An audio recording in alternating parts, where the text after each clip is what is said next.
Segunda parte del capítulo 8. Escaseaban los barquitos y los barqueros para el servicio de los cazadores. El tío Paloma, conocido tantos años por los aficionados, no sabía cómo atender a las demandas.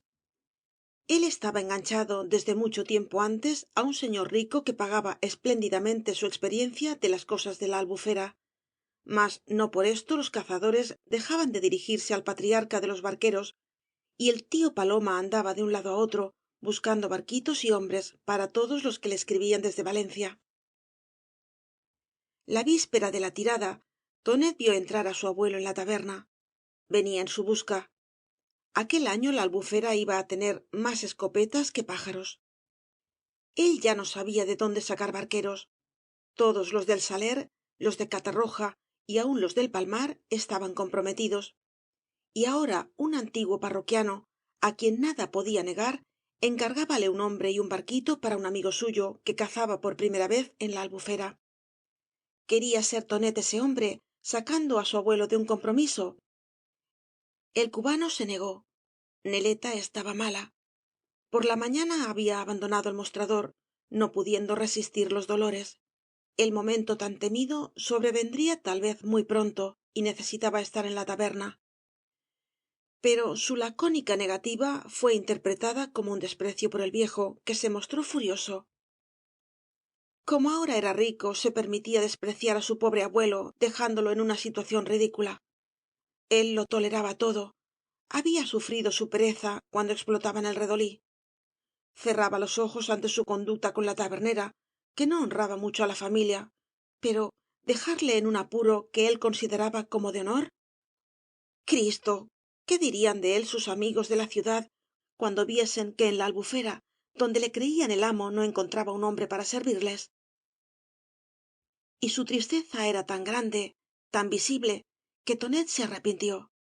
Negar su auxilio en las grandes tiradas era para el tío Paloma un insulto á su prestigio, y al mismo tiempo algo así como una traición á aquel país de cañas y barro donde habían nacido. El cubano aceptó con resignación el ruego de su abuelo. Pensó además que Neleta podría esperar. Hacía tiempo que la alarmaban falsos dolores, y la crisis del momento sería igual á las otras. Al cerrar la noche, Tonet llegó al Saler. Como barquero debía asistir á la demaná, presenciando con su cazador la distribución de los puestos. El caserío del Saler, lejos ya del lago, al extremo de un canal por la parte de Valencia, presentaba un aspecto extraordinario con motivo de las grandes tiradas. En la replaza del canal que llamaban el puerto agolpábanse á docenas los negros barquitos, sin espacio para moverse, haciendo crujir sus delgadas bordas unos contra otros y estremeciéndose con el peso de enormes cubos de madera que habían de fijarse al día siguiente sobre estacas en el barro. En el interior de estos cubos se ocultaban los cazadores para disparar á los pájaros. Entre las casas del Saler, algunas buenas mozas de la ciudad habían establecido sus mesas de garbanzos tostados y turrones mohosos, alumbrándose con bujías resguardadas de cucuruchos de papel. En las puertas de las barracas, las mujeres del pueblo hacían hervir las cafeteras, ofreciendo tazas tocadas de licor, en las cuales era más la caña que el café, y una población extraordinaria discurría por el pueblo, aumentada á cada momento por los carros y tartanas que llegaban de la ciudad. Eran burgueses de Valencia, con altas polainas y grandes fieltros, como guerreros del Transvaal, contoneando fieramente su blusa de innumerables bolsillos, silbando al perro y exhibiendo con orgullo su escopeta moderna dentro del estuche amarillo pendiente del hombro. Labradores ricos de los pueblos de la provincia, con vistosas mantas y la canana sobre la faja, unos con el pañuelo arrollado en forma de mitra, otros llevándolo como un turbante o dejándolo flotar en el largo rabo sobre el cuello, delatando todos en el tocado de su cabeza los diversos rincones valencianos de que procedían.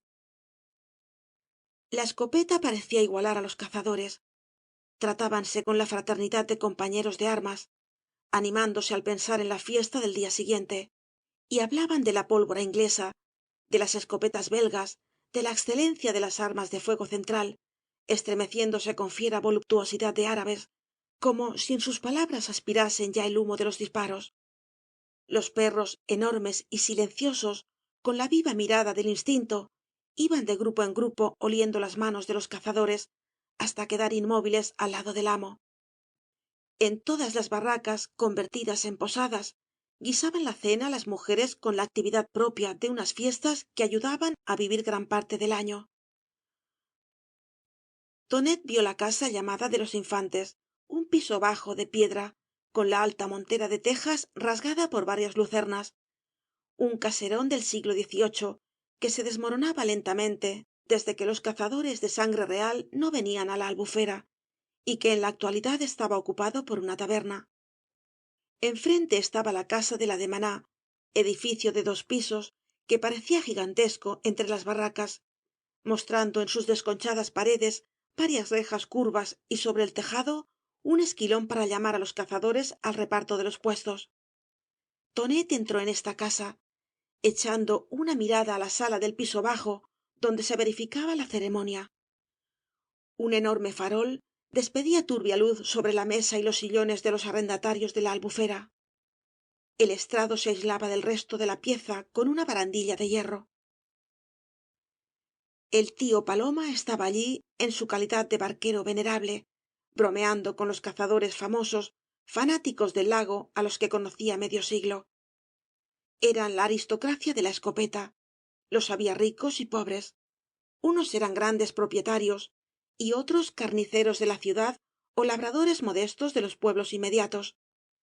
No se veían ni se buscaban en el resto del año, pero al encontrarse en la albufera todos los sábados en las pequeñas tiradas o al juntarse en las grandes se aproximaban con cariño de hermanos, se ofrecían el tabaco, se prestaban los cartuchos y se oían mutuamente sin pestañear los estupendos relatos de cacerías portentosas verificadas en los montes durante el verano. La comunidad de gustos y la mentira los unían fraternalmente. Casi todos ellos llevaban visibles en su cuerpo los riesgos de esta afición que dominaba su vida. Unos, al mover sus manos con la fiebre del relato, mostraban los dedos amputados por la explosión de la escopeta. Otros tenían surcadas las mejillas por la cicatriz de un fogonazo. Los más viejos, los veteranos, arrastraban el reuma como consecuencia de una juventud pasada á la intemperie, pero en las grandes tiradas no podían permanecer quietos en sus casas y venían á pesar de sus dolencias á lamentarse de la torpeza de los cazadores nuevos. La reunión se disolvió.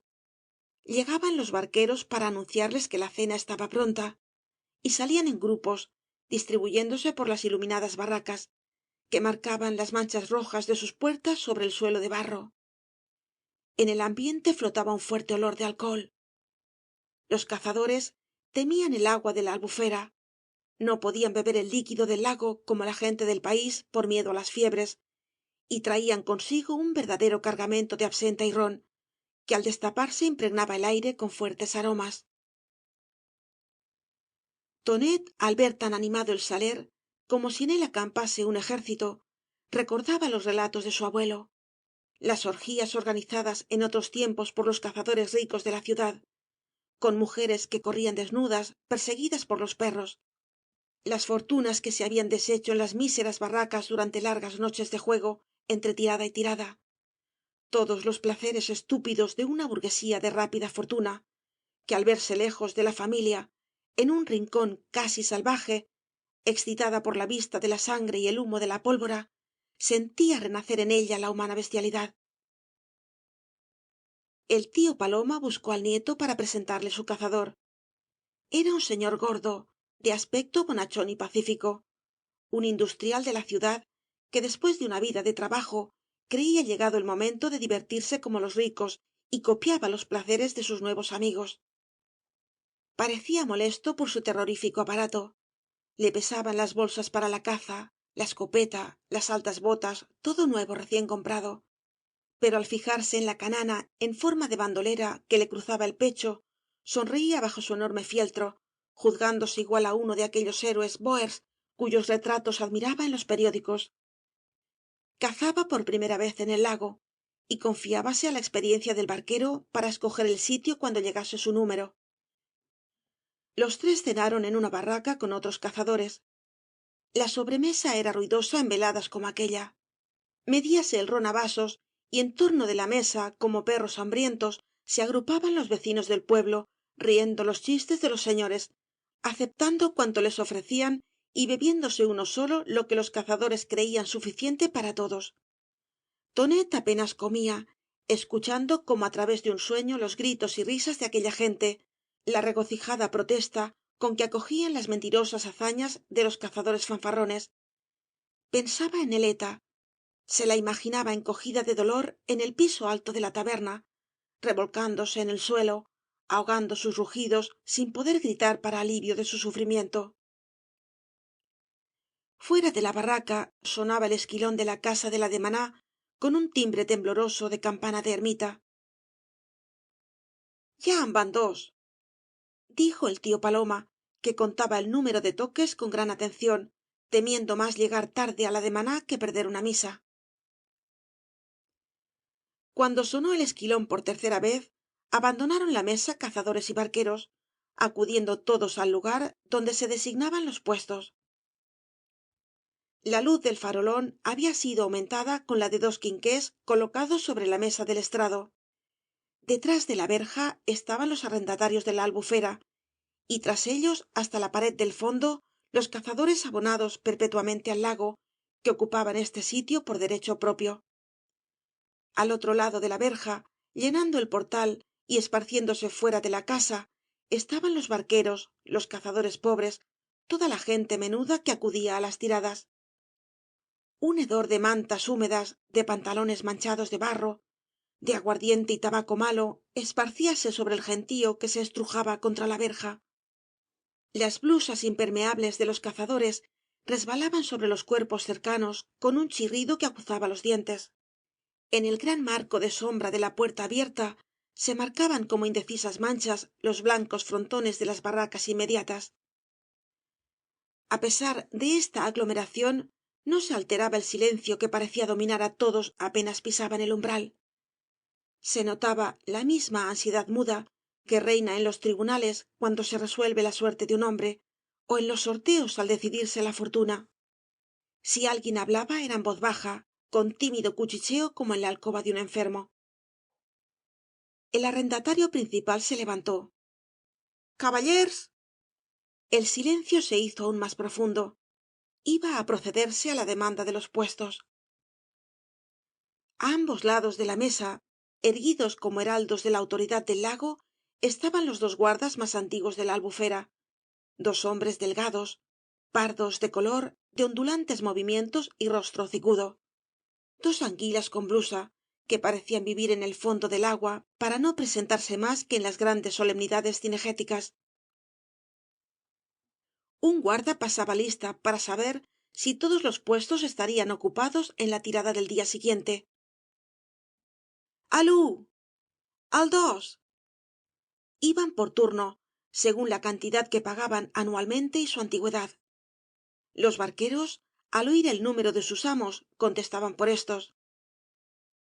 avant avant después de pasar lista venía el momento solemne la demaná la designación que cada barquero de acuerdo con su cazador o por propia cuenta como más experto hacía del sitio para la tirada. el tres decía uno de los guardas e inmediatamente el que tenía dicho número lanzaba el nombre que llevaba pensado. la mata del sinyor la barca podrida al rincó de l'antina así iban sonando los sitios de la caprichosa geografía de la albufera lugares bautizados al gusto de los barqueros títulos muchos de ellos que no podían repetirse sin rubor ante mujeres ó que revolvían el estómago al nombrarse en la mesa á pesar de lo cual sonaban en este acto con solemnidad sin producir la más ligera sonrisa.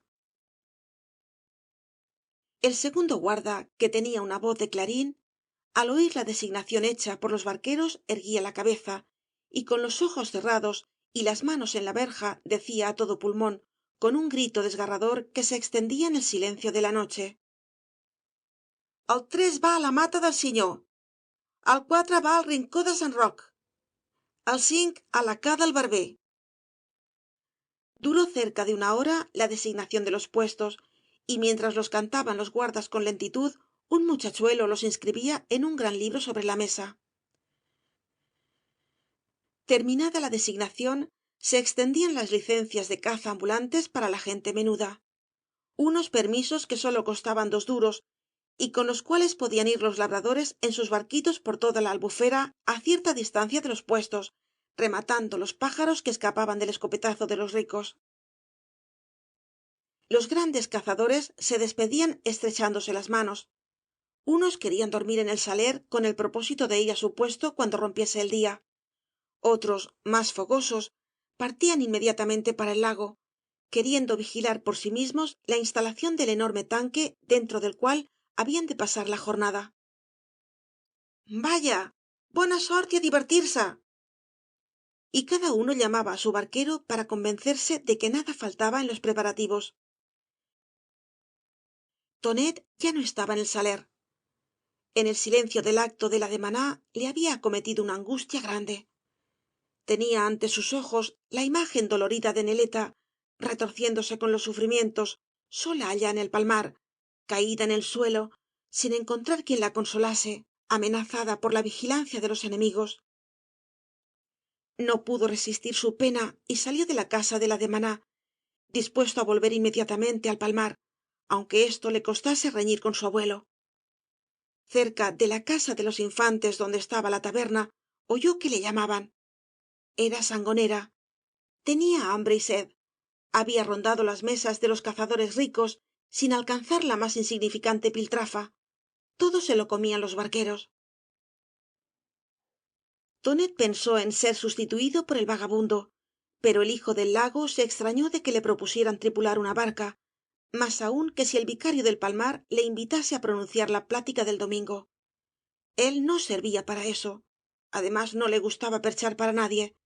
Ya conocía su pensamiento. El trabajo era cosa del demonio.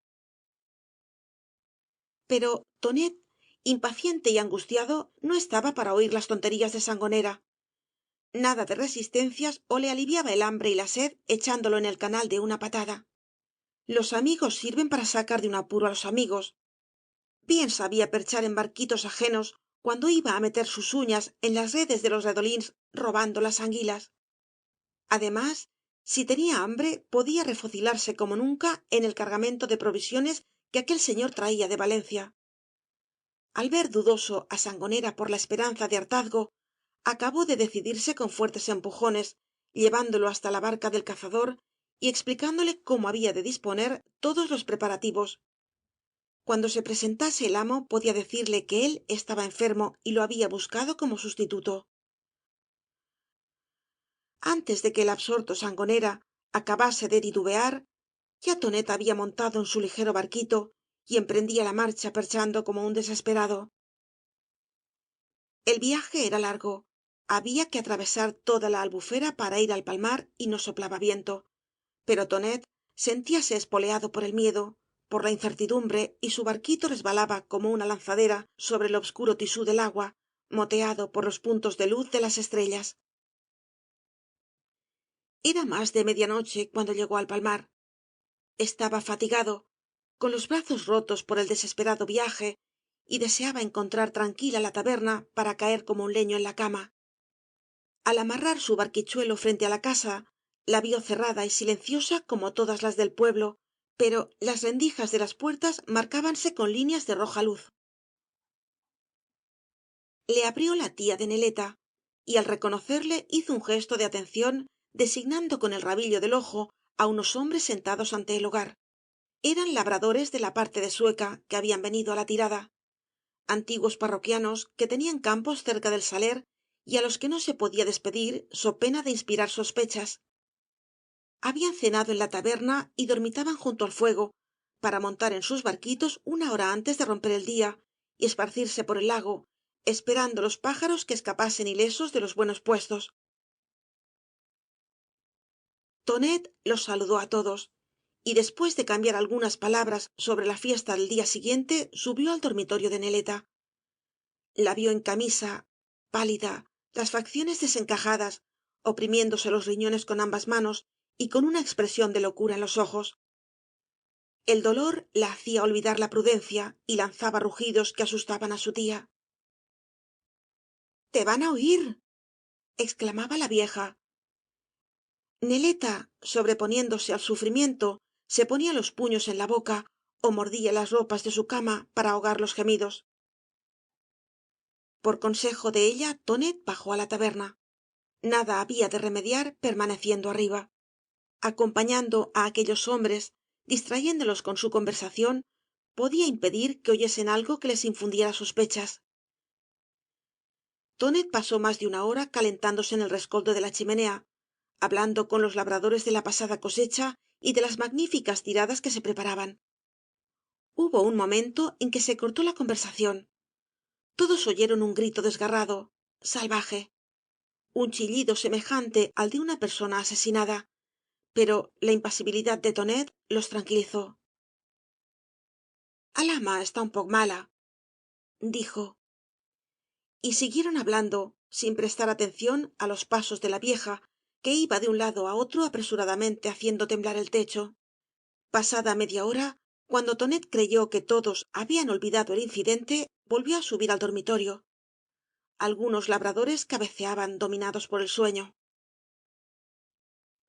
Arriba vio á Neleta tendida en el lecho, blanca, pálida, inmóvil, sin más vida que el brillo de sus ojos. Tonet, tonet, dijo débilmente. El amante adivinó en su voz y en su mirada todo lo que quería decirle. Era una orden, un mandato inflexible. La fiera resolución que tantas veces había asustado á tonet volvía á reaparecer en plena debilidad después de la crisis anonadadora. Neleta habló lentamente, con una voz débil como un suspiro lejano. Lo más difícil había pasado ya. Ahora le tocaba á él. A ver si mostraba coraje.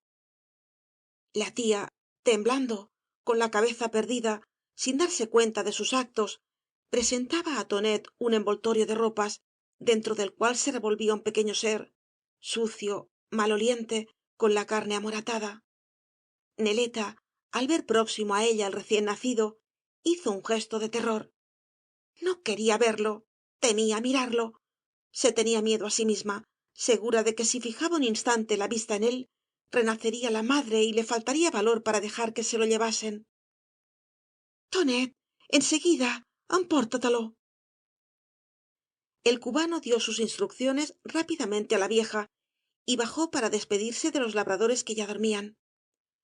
Fuera de la taberna, por la parte del canal, la vieja le entregó el animado paquete á través de una ventana del piso bajo. Cuando se cerró la ventana y tonet quedó solo en la obscuridad de la noche, sintió que de golpe se desplomaba todo su valor. El lío de ropas y de carne blanducha que llevaba bajo su brazo le infundía miedo. Parecía que instantáneamente se había despertado en él una nerviosidad extraña que aguzaba sus sentidos. Oía todos los rumores del pueblo, hasta los más insignificantes, y le parecía que las estrellas tomaban un color rojo.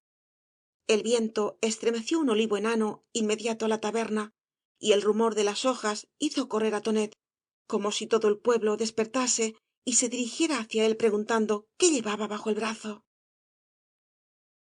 Creyó que la samaruca y sus parientes, alarmados por la ausencia de Neleta durante el día, rondaban la taberna como otras veces y que la feroz bruja iba á aparecer en la orilla del canal. Qué escándalo si le sorprendían con aquel envoltorio. Qué desesperación la de Neleta. Arrojó en el fondo de su barquito el paquete de ropas, del cual comenzó á salir un llanto desesperado, rabioso, y cogiendo la percha pasó el canal con una velocidad loca. Perchaba furiosamente, como espoleado por los lloros del recién nacido, temiendo ver iluminadas las ventanas de las casas y que las sombras de los curiosos le preguntasen á dónde iba. Pronto dejó atrás las viviendas silenciosas del palmar y salió á la albufera. La calma del lago, la penumbra de una noche tranquila y estrellada pareció darle valor. Arriba el azul obscuro del cielo, abajo el azul blanquecino del agua, conmovido por estremecimientos misteriosos que hacían temblar en su fondo el reflejo de las estrellas. Chillaban los pájaros en los carrizales y susurraba el agua con el coleteo de los peces persiguiéndose. De vez en cuando confundíase con estos rumores el llanto rabioso del recién nacido. Tonet, cansado por aquella noche de continuos viajes, seguía moviendo su percha, empujando el barquito hacia el saler. Su cuerpo sentíase embrutecido por la fatiga, pero el pensamiento, despierto y aguzado por el peligro, funcionaba con más actividad aún que los brazos. Ya estaba lejos del palmar, pero aún le faltaba más de una hora para llegar al saler. De allí á la ciudad otras 2 horas largas de camino. Tonet miró al cielo. Debían ser las 3. Antes de 2 horas surgiría el alba, y el sol estaría ya en el horizonte cuando llegase él á Valencia.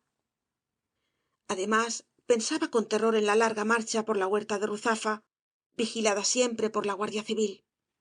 En la entrada en la ciudad, bajo la mirada de los del resguardo de consumos que querrían examinar el paquete que llevaba bajo el brazo, en las gentes que se levantaban antes del amanecer y le encontrarían en el camino reconociéndolo, y aquel llanto desesperado, escandaloso, que cada vez era más fuerte y constituía un peligro aún en medio de la soledad de la Albufera. Tonet veía ante él un camino interminable, infinito, y sentía que las fuerzas le abandonaban. Nunca llegaría á las calles de la ciudad, desiertas al amanecer, á los portales de las iglesias donde se abandonan los niños como un fardo enojoso. Era fácil desde el palmar, en la soledad silenciosa del dormitorio, decir: Tonet, haz esto. Pero la realidad se encargaba después de ponerse delante con sus obstáculos infranqueables. Aún en el mismo lago crecía por momentos el peligro. Otras veces podía navegarse de una orilla á otra sin encontrar á nadie, pero en aquella noche la Albufera estaba poblada. En cada mata, en cada replaza notábase el trabajo de hombres invisibles, los preparativos de la tirada. Todo un pueblo iba y venía en la obscuridad sobre los negros barquitos. En el silencio de la Albufera, que transmitía los ruidos á prodigiosas distancias, sonaban los mazos clavando las estacas de los puestos de los cazadores y como rojas estrellas brillaban á flor de agua los manojos de inflamadas hierbas, á cuya luz terminaban sus preparativos los barqueros. ¿Cómo seguir adelante entre gentes que le conocían, acompañado por el lloro del recién nacido, lamento incomprensible en medio del lago? Cruzóse con una barca que pasó á larga distancia, pero al alcance de la voz. Sin duda se habían extrañado de aquel llanto. Compañero, gritó una voz lejana, ¿qué portas ahí?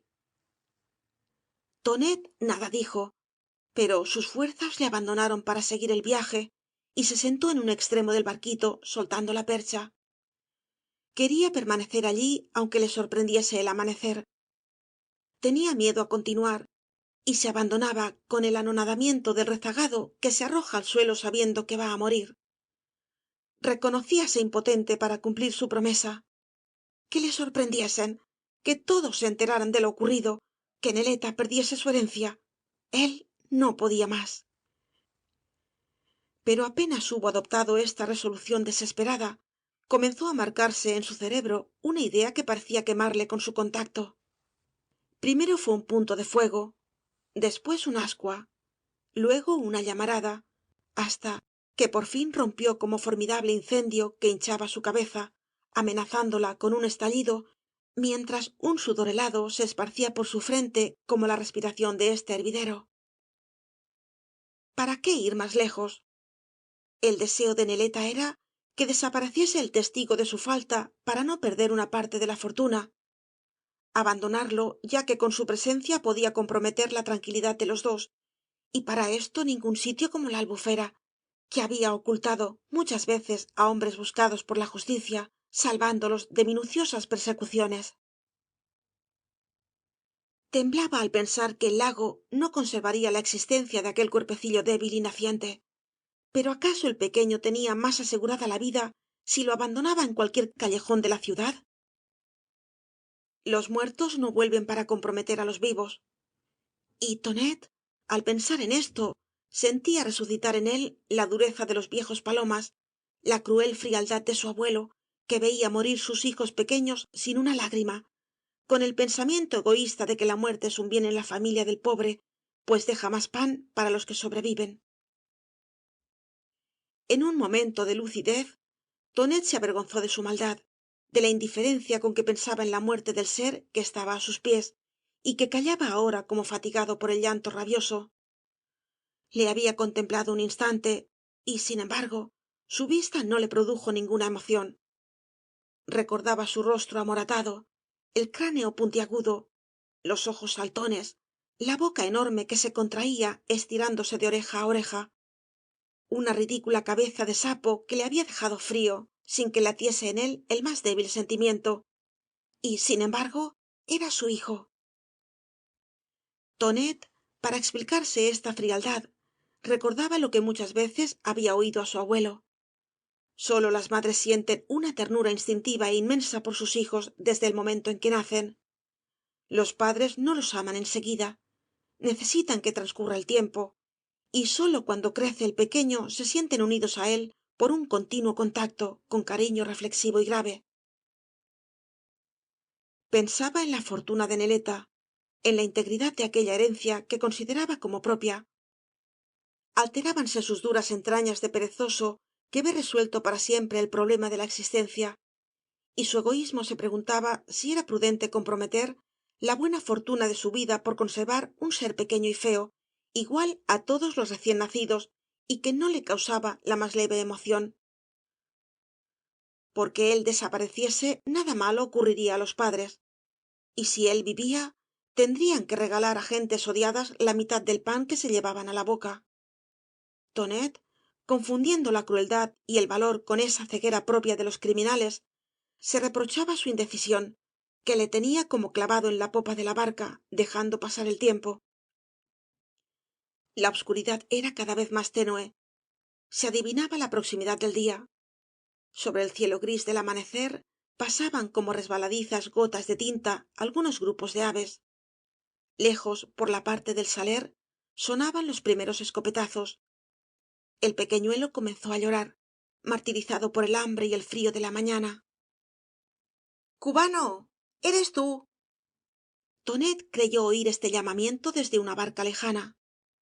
El miedo á ser reconocido le hizo ponerse de pie, empuñando la percha. En sus ojos lucía una punta de fuego semejante á la que iluminaba algunas veces la verde mirada de Neleta. Lanzó su barquito por dentro de los carrizales, siguiendo los tortuosos callejones de agua abiertos entre las cañas. Iba á la aventura, pasando de una mata á otra, sin saber ciertamente dónde se encontraba, redoblando sus esfuerzos como si alguien le persiguiese. La proa del barquito separaba los carrizos rompiéndolos. Se abrían las altas hierbas para dar paso á la embarcación, y los locos impulsos de la percha la hacían deslizarse por sitios casi en seco sobre las apretadas raíces de las cañas que formaban espesas madejas. Huía sin saber de quién, como si sus criminales pensamientos bogasen á su espalda persiguiéndolo. Se inclinó varias veces sobre el barquito, tendiendo una mano á aquel envoltorio de trapos del que salían furiosos chillidos, y la retiró inmediatamente. Pero al enredarse la barca en unas raíces, el miserable, como si quisiera aligerar la embarcación de un lastre inmenso, cogió el envoltorio y lo arrojó con fuerza por encima de su cabeza, más allá de los carrizos que le rodeaban. El paquete desapareció entre el crujido de las cañas. Los harapos se agitaron un instante en la penumbra del amanecer, como las alas de un pájaro blanco que cayese muerto en la misteriosa profundidad del carrizal. Otra vez sintió el miserable la necesidad de huir, como si alguien fuese á sus alcances. Perchó como un desesperado al través del carrizal hasta encontrar una vena de agua. La siguió en todas sus tortuosidades entre las altas matas, y al salir á la albufera con el barquito libre de todo peso, respiró, contemplando la faja azulada del amanecer. Después se tendió en el fondo de la embarcación y durmió con sueño profundo y anonadador, el sueño de muerte que sobreviene tras las grandes crisis nerviosas y surge casi siempre á continuación de un crimen.